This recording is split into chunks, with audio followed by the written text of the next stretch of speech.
Gubernur Aceh, Nova Iriansyah meminta jajarannya untuk menghentikan kegiatan Duta Besar India selama kunjungan di Aceh. Hal itu disampaikan Nova Iriansyah dalam cuitan di akun Twitter resminya pada Rabu, tanggal 8 Juni tahun 2022.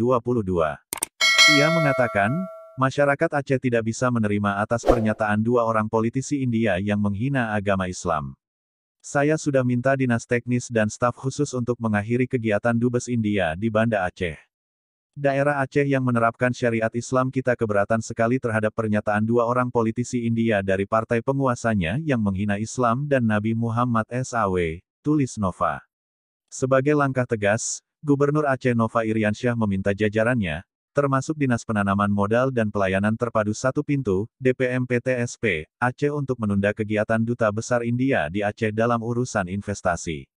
Saya sudah telepon Pak Kadis DPMPTSP karena Dubes India sedang ada kegiatan di Banda Aceh dalam rangka investasi.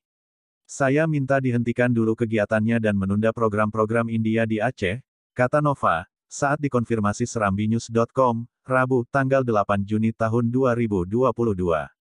Di sisi lain, pemerintah Indonesia telah mengutuk keras pernyataan yang merendahkan Nabi Muhammad SAW oleh dua orang politisi India.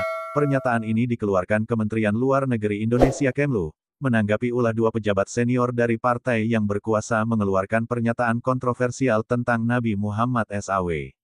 Pada Senin, tanggal 6 Juni tahun 2022, Kemlu RI menyatakan kalau kritik itu juga telah disampaikan kepada Duta Besar India di Jakarta.